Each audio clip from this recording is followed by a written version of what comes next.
profecias que falam do retorno das tribos perdidas de Israel. Menaxê já foi uma tribo que está quase que retornando. Ok. A gente sabe quem é a tribo de Menaxê. Ok. Dan é uma tribo que já retornou. Ok. E Efraim é uma tribo que precisa retornar para que a redenção nesse mundo se complete, para que Mashiach se revele. Vamos explicar que aí, tá bom, teve a saída no Egito, o povo entrou em Israel. Primeiro, eu quero aqui fazer um destaque que é importante, que Josué era da tribo de Efraim. Josué, que conquistou a terra de Israel, era da tribo de Efraim. Então, foi muito interessante, porque Yaakov já teve uma postura e falou que Efraim ia ser uma grande tribo e que ia ser muito numerosa, incrivelmente numerosa. Isso se confirmou quando entrou na terra de Israel e foi conquistar e se tornou realmente a maior das tribos. Tanto é que quando houve, depois do rei Salomão, a divisão das tribos em Reino do Norte e Reino do Sul, o Reino do Sul era composto pela tribo de Judá, Yehudá e Levi. E a tribo do norte eram todas as outras tribos e Efraim. Só que uma coisa muito curiosa é que o reino do norte era também chamado de reino de Efraim, porque era a tribo mais numerosa. E aí teve lá um probleminha entre as tribos, que as tribos se estranharam. E aí muitos profetas nesta época começam a alertar tanto a tribo de Efraim como o reino de Judá e o reino de Efraim sobre o que aconteceria no futuro. E aí começam os profetas a alertarem os dois reinos e as profecias são recheadas de alertas tanto para o reino de Yehudá, Judá, quanto para o reino de Efraim ou Israel, como era chamado na época, ou Israel, porque concentrava a maioria das tribos, ou Efraim. E aí temos alertas dos nossos profetas dizendo que Eudá seria punido por suas transgressões e que Efraim, ou seja, as tribos do norte de Israel, também seria punido por suas transgressões. E aí a tribo de Yehudá ia sofrer muitas perseguições, iam se fortificar e cada vez mais se fechar, e sofreriam até o fim perseguições. Isso é profecia falando sobre Yehudá, se fechar. Mas isso todo mundo sabe, mas o que fala que aconteceria com a tribo de Efraim? Agora eu quero perguntar para o povo. Por isso que eu quero que vocês escrevam, gente. Tribo de Efraim ou reino de Efraim, tem hoje ou não tem hoje? Eu vou dizer para vocês um negócio que eu ouvi algumas vezes.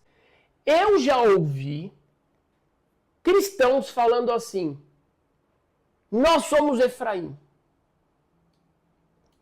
Não sei no que se basearam. Eu gostaria de ouvir vocês. Tem algum irmão aí que é cristão que acha isso? Tem algum irmão que não é cristão, mas já ouviu isso? Qual é o fundamento dessa ideia?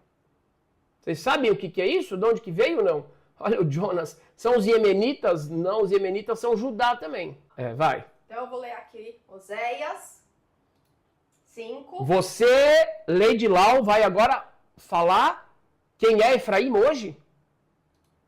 Vou falar isso, óbvio. Meu Deus do céu, mas você é ousada. Gente, eu vou falar, ela não é... A gente não viu aqui a Ela parceira, não é né? só ousada, não. Ela é estudiosa demais. Saibam disso, viu? Existe uma ideia no Talmud que fala, tem uma discussão, uma marloquet no Talmud que diz, uma opinião fala, as tribos perdidas não vão mais voltar e acabou, elas já se misturaram com todo mundo e já era. E tem outra opinião que diz, não, elas vão voltar sim. Agora, de qualquer forma, mesmo de acordo com essa segunda opinião, a gente sabe que as profecias, muitas vezes elas falam de uma forma figurada. Isso é muito importante. Porque às vezes a gente vai olhar as características do que a profecia está falando e a gente vai falar, pera um pouco. Então não é necessariamente que a profecia está falando daquele povo que naquela época, daquele grupo que naquela época tinha esse nome. Ela está falando de um grupo que apareceu depois e que ele tinha exatamente essas características. Se a lei de Lau me permitir, eu quero dar um exemplo muito bom. Porque essa intervenção da irmã Raquel Sagrado foi importante. Olha só. Quem é os descendentes de Esav? Você vai pegar os sábios do Talmud. Você vai pegar qualquer rabino hoje no mundo e vai perguntar quem são os descendentes de Esaú. O que eles vão falar? Roma. Roma? E tem outros pesados, viu? Que vão falar que é a Alemanha. Que vão falar que a Alemanha, a lei de Lau, é Amalek. Mas o que tem a ver a Alemanha? Aí eles falam, não, porque está escrito que Esaú tinha um cabelo ruivo. Gente, mas quando a gente olha na Torá os povos que Esaú deu origem, é tudo lá, Jordânia, é tudo aquela região. Ah, então como é que os sábios interpretaram? Eles pegaram a Torá e eles falaram, olha, a Torá está falando características aqui, que essas características elas se realizam exatamente, tanto as físicas, quanto todos os valores se realizam com Roma, com a Europa, com a Alemanha. Ou seja, a leitura que os rabinos faziam dos textos, muitas vezes ela não é uma leitura completamente literal, principalmente quando se trata de profecias. Aí agora vem a pergunta então, quem é Efraim? A irmã tem razão, 10 tribos perdidas, mas só vai. Vamos lá, as próprias profecias nos contam quem é Efraim. O remanescente de Yaakov, ele está se referindo a Efraim e Menashe, estará no meio de muitos povos. Isso está em Miqueias. E o restante de Yaakov estará entre os gentios, no meio de muitos povos. Então, assim, em várias profecias são tratados o que Efraim fez e por que Deus, o castigo deles, a repreensão deles, foi eles deixarem de se entender, de se enxergar como filhos de Israel. Então, muita gente hoje que não sabe que é filho de Israel descendente da tribo de Efraim, cuja resposta ao castigo, vamos dizer assim, de Deus, foi justamente deixar de se entenderem como filhos de Israel e ficar disperso no meio dos outros povos. E também tem profecias falando que eles estariam até as extremidades da terra. Interessante, então. Então, o que você está dizendo é que dá pra gente compreender essa coisa aqui meio como um bem bolado. Por quê? Porque sim, a profecia está falando dos descendentes, só que esses descendentes, por conta do pecado dos ancestrais deles, que negavam a sua conexão com a raiz, com a origem de Israel, sim, o pecado dos ancestrais deles a muitos outros povos para vencer o reino do sul, né? Isso. Então, no final das contas, a consequência, eu não diria nem que é castigo, mas a consequência do que eles fizeram é que os descendentes deles acabaram se misturando com vários outros povos e perdendo a identidade. Porém, pelo que eu estou entendendo que a lei de Lau vai trazer aqui no profeta Miqueias, é isso? Porém, apesar disso, eles iam recobrar essa memória ancestral e eles retornariam junto com Judá. É isso na era messiânica, é isso? Mas eu vou lá agora para Ezequiel, para continuar. Ok. Não, Efraim não tem nada a ver com Erev Rav, doutor Vitor. Nada, nada, nada. Efraim é uma das tribos, é a tribo que é a sucessora de José e, portanto, é uma das mais importantes. Na verdade, a gente tem 2 reis na Torá, né? Yehudá, que vai dar origem ao rei Davi, e José. e Efraim é José. Vai. Sim, porque tem Erevrav em todas as tribos. Foram as multidões egípcias que se juntaram ao povo e passaram a fazer parte do povo. Então tem Erevrav em todas as tribos, não é uma tribo só. Não. Vamos lá então, porque uma coisa que eu sempre digo e sempre falo para todo mundo é que as profecias, para serem verdadeiras e são verdadeiras, elas precisam ser estudadas em conjunto. Não dá para eu pegar um parágrafo de uma profecia e falar para vocês, porque isso, como muitos líderes religiosos fazem, porque isso deturpa. As profecias, eu tenho que pegar vários profetas ao mesmo tempo e todos eles têm que falar sobre a mesma coisa. Claro. Porque se um profeta está falando sobre daqui 3.000, sobre a era messiânica... Exatamente, então, sobre a era da redenção. Perfeito, então você tem que fazer um estudo sistêmico, é isso? Exatamente, todos os profetas que falam sobre a época de Mashiach e sobre a época da redenção da humanidade têm que falar sobre a mesma coisa, então eles têm que ser estudados juntos. Boa! Estão ouvindo aqui? Olha o pensamento científico, acadêmico, analítico, isso é importante. Vai. Gostei. Então, aqui eu já pulo para Ezequiel, que está tratando do mesmo período e falando do mesmo assunto. E outra vez veio a mim a palavra do Senhor dizendo: Tu, pois, filho do homem, toma um pedaço de madeira e escreve nele Judá, Eudá. Linda essa profecia. E toma outro pedaço de madeira e escreve nele vara de Efraim. Olha, atenção, gente, atenção. São duas varas. O que são essas varas? É o cetro, né? Cetro é aquela bengala lá do rei. Mas também por quê? Por que era cetro? Porque os reis eram, porque o nosso povo tem uma origem em pastores, né?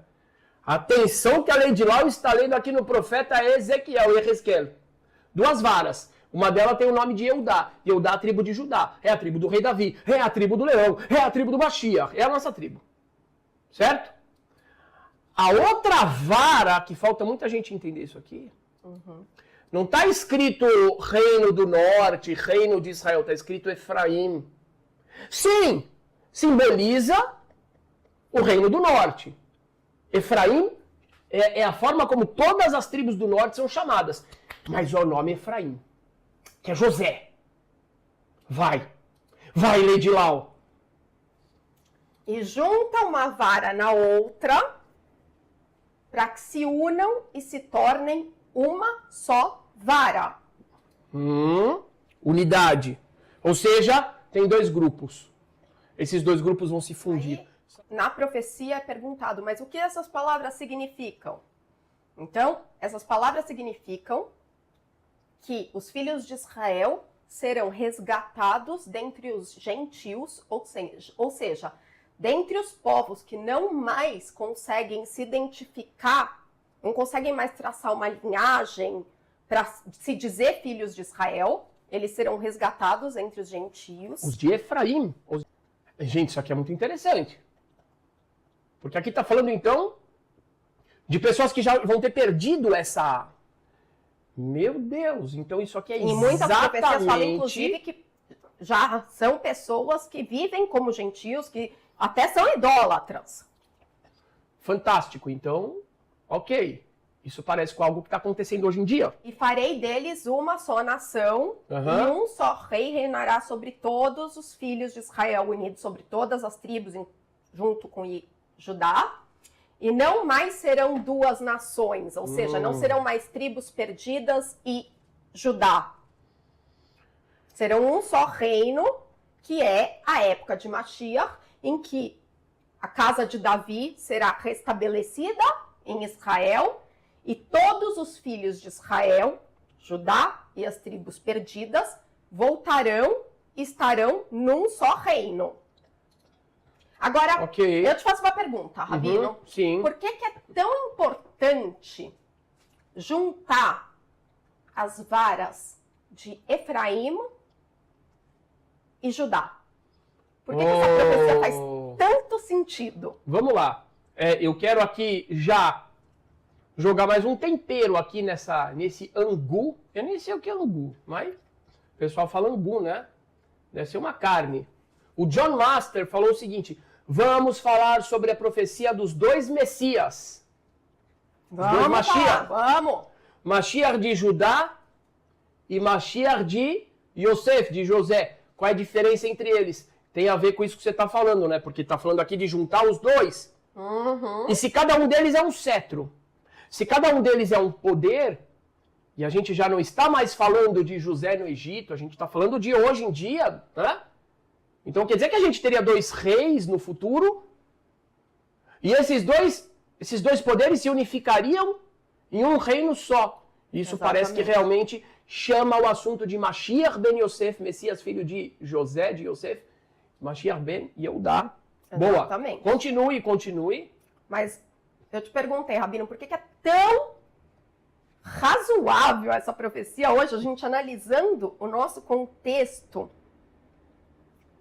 Por que ela faz tanto sentido ter que unificar o cetro de Efraim com o cetro de Eudá, para que possa haver a revelação de Mashiach, a redenção do mundo? Porque todas as profecias falam de uma guerra dos fins dos tempos. Ok. Tudo bem, mas aí vai. Tá bom. E Eudá, Judá, não é a tribo mais apta à guerra, tirando o rei Davi. Não é a tribo mais guerreira, mais brava, mais... E isso é bem simples de todo mundo ver, assim, hoje com os judeus que mal conseguem se defender a si mesmos em relação aos ataques antissemitas. Você tá falando fora de Israel, né? Fora de Israel, claro. Na diáspora. Okay. Não é um povo que é apto, não é um povo briguento. Não é um povo Mesmo briguento. dentro de Israel, não é um povo que é da guerra. Não é. O exército não de Israel é um exército de defesa. É um exército que reage para se proteger. Não é um povo de guerra. É verdade, eu vou falar uma coisa pra vocês. Todo mundo tem essa imagem, quer dizer... Israel... Vamos falar a verdade. Lá em Israel, você não tem pessoas assim que falam... eu quero ir pra guerra. Não, aqueles jovens ali que estão no exército, é tudo que vai ser engenheiro, vai ser médico, vai ter sei lá o quê. E tem que fazer o serviço secreto para o país não ser extirpado da face da terra. Mas é verdade. É verdade. Então, e Efraim... nas escrituras, é bem claro que Efraim já é um povo de guerreiros, já é um povo bravo, já é um povo numeroso e de guerreiros mesmo. Tanto é que Josué era da tribo de Efraim. Então, e Efraim é a tribo maior, é o maior número.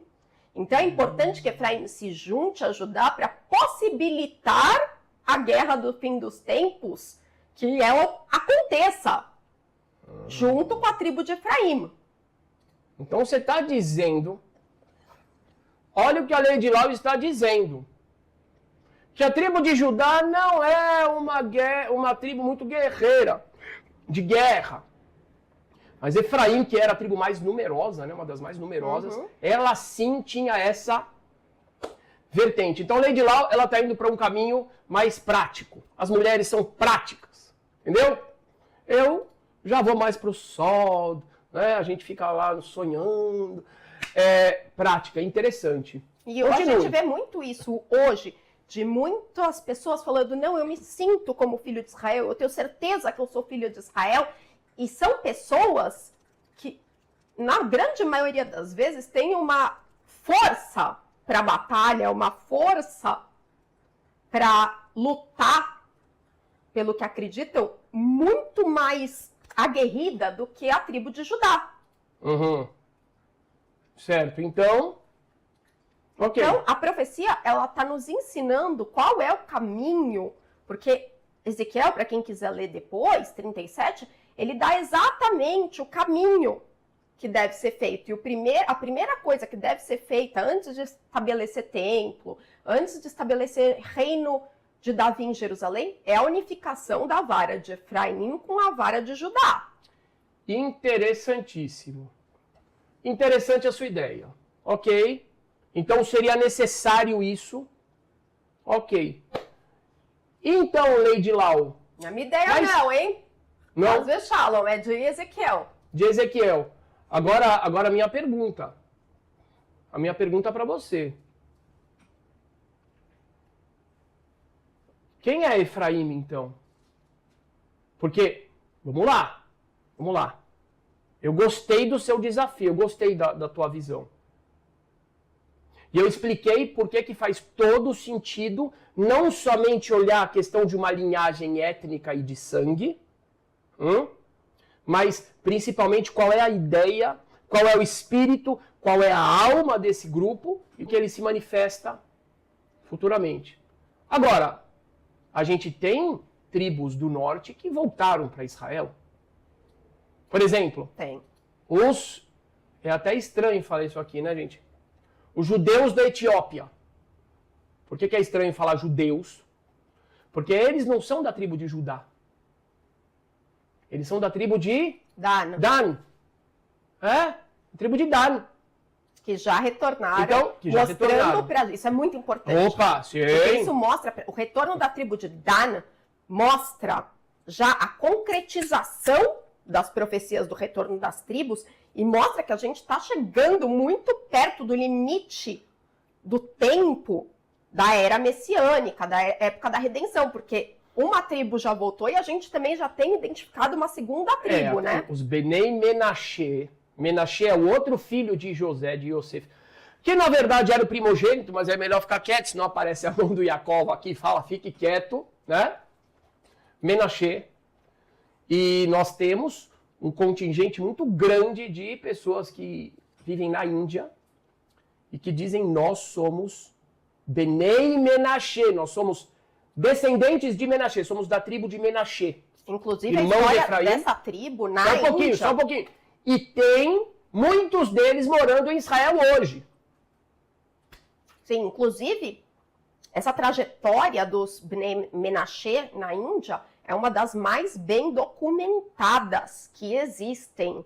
E eles conseguem, através de documentos e através de fatos históricos, comprovar que sim, na época da dispersão das tribos, foi que eles chegaram nessa área da Índia e que eles são, sim, filhos de Menashe.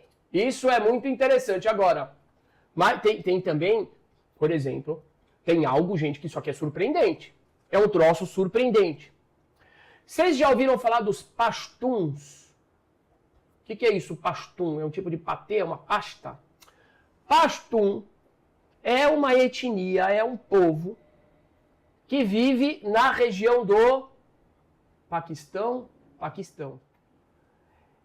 Existem várias evidências. Não adianta não. Podem falar, não fale isso. Existem várias evidências de que uma parte daquela população tem uma memória de origem judaica. E eles falam, sabe o quê? Que eles são... acho que eles falam que eles são Benei Yosef, filhos de José. Curiosa, o que eu já li. Que até, sei lá, não sei hoje em dia, mas até 90 anos atrás, 70 anos atrás, Lady Lau, no dia de Yom Kippur, idosos, os mais idosos, muçulmanos, iam até as sinagogas dos judeus, viu? E outra coisa muito curiosa também, que tem ali naquela região, que é muito interessante, muçulmanos, que tem um nome, qual é o nome que é difícil você imaginar hoje alguém ter no Irã? Pega um nome. Musa, que é Moisés em hebraico, tudo bem, vai ter Musa. Ibrahim, que é Abraão em árabe, vai ter. Daúd, não, tem muçulmano que chama Daúd, Davi. Tem um nome hebraico que eles não vão ter. Israel. Entre esses pashtuns tem. Tem pessoas que se chamam Israel. Então ali, eu não sei, eu acho que é até um erro falar só evidências, eu acho que são comprovações. Que ali você também tem uma quantidade muito grande de pessoas, que inclusive eu já li, já saiu matérias em jornal de Israel, até mesmo cogitando ir para Israel e não sei o que. É um troço muito curioso. Sim, isso é muito interessante. E em relação a essas tribos que a gente citou, são tribos que milagrosamente conseguiram continuar preservando a sua memória e sabendo que são descendentes dessas tribos. Sim. Mas o curioso é que Efraim é uma tribo específica, é a maior é a mais numerosa, gigantesca, que são exatamente os membros da tribo que deixaram de saber que são filhos de Israel. Mas, então, como a gente pode saber hoje quem são as pessoas da tribo de Efraim? E as profecias também dão essa orientação para a gente. São as pessoas que no seu coração, no seu íntimo, quando escutam a palavra de Adonai, do Deus de Israel, elas sentem que a alma delas se movimenta, elas sentem necessidade de se conectar mais e de aprender mais. E isso é um indício muito, muito forte, quase categórico, de que aquela alma é pertencente à tribo de Efraim. E por isso ela sente tanta vontade de se juntar novamente ao seu povo, aos filhos de Israel. Gente no mundo inteiro, e no Brasil principalmente, com essa vontade da alma de se reconectar à Torá, de se reconectar aos filhos de Israel, uma coisa quase sobrenatural. E é muito importante que se propicie essa reconexão. Então, como você vai ter certeza se toda essa vontade da sua alma efetivamente é porque você pertence à tribo de Efraim? E a receita é: estude Torá, escute da tribo de Judá o que ela ensina sobre Torá, o que ela ensina sobre a palavra do Deus de Israel, e se sua alma continuar gritando, é porque você é da tribo de Efraim. Bom. Isso é bem forte e bem interessante. Você acaba de colocar mais um elemento aqui. Olha, eu entendi agora. Teve um irmão aqui que escreveu. Eu não sei quem foi. E eu não posso deixar aqui de já fazer o jabá, né? E se você quiser estudar a Torá com a gente, com o Rabino Ventura, manda um WhatsApp pra gente para 11 9.000 e 300 69900 11 9.300 69900. Mas independente de com quem você for estudar, se sua alma clama, procure para ti um rabino e vai estudar, e se ela continuar clamando, você já sabe o seu lugar. Olha, Carolina Adorando em Israel falou o seguinte: onde entram os Bnei Anusim nessa história? Deixa eu ser muito breve em relação a outra questão que algumas pessoas falaram, mas os etíopes não são da tribo de Judá, porque eles seriam descendentes do rei Salomão com a rainha de Sabá via príncipe Menelik? Essa é uma possibilidade, mas esta não é a possibilidade mais adotada dentro da tradição do povo judeu, ok? Na realidade, uma coisa muito importante em vários desses assuntos é o seguinte: uma população não precisa ter só uma origem, certo? Então, sim, pode ser que teve essa questão dos descendentes de Salomão, porém também existem os registros da tribo de Dan, ok? E, obviamente, muitas pessoas na Etiópia que se casaram com judeus, que se converteram, que se casaram com os Beta Israel, é como eles se chamam.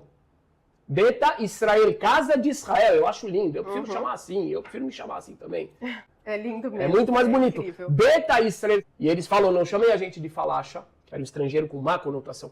Beta Israel, ok? Então, todas essas origens, elas podem coexistir, mas que não viriam todos do rei Salomão.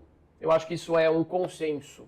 Uma pessoa perguntou onde entram os Bnei Anusim. Os Bnei Anusim é um caso que eu não tenho como não me apaixonar por esse caso, porque é o completo milagre do plano divino, que é um negócio assim, que mostra toda a sabedoria divina, porque os Bnei Anusim, eles são descendentes de Judá.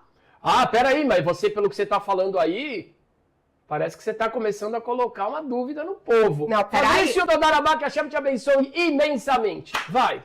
Vou continuar. Eles são descendentes de Judá, que na Idade Média foram obrigados a se converter ao cristianismo pela Inquisição. Porém, Portugal. E pela Espanha. Portugal e Espanha, antes da Inquisição. Porém, sim, eles não são puramente vamos dizer assim, da tribo de Judá. Por quê? Porque eles também se casaram com pessoas que eram cristãos velhos, que não pertenciam à tribo de Judá. Indígenas, por Indígenas, exemplo. negros, cristãos velhos. Negros podiam ser judeus da África. Mas tudo bem, entendi. Mas você entendeu o que eu estou dizendo, sim, não vamos sim. polemizar. Interessante. Que se casaram com grupos que eram gentis. Gentios? Gentios, não sei porque eu estou falando gentis hoje. Gentios. Obrigada, amor. Vai. Então a gente tem sim uma linhagem de Judá, nos Bnei Anossim, junto com Efraim. Então, e por isso os Bnei Anossim sentem uma necessidade tão grande de retornar, porque eles têm dois polos muito fortes em si mesmos, que é Judá e Efraim, juntos, unidos na mesma vara. Mas peraí. Ok. Eu já vou comentar isso.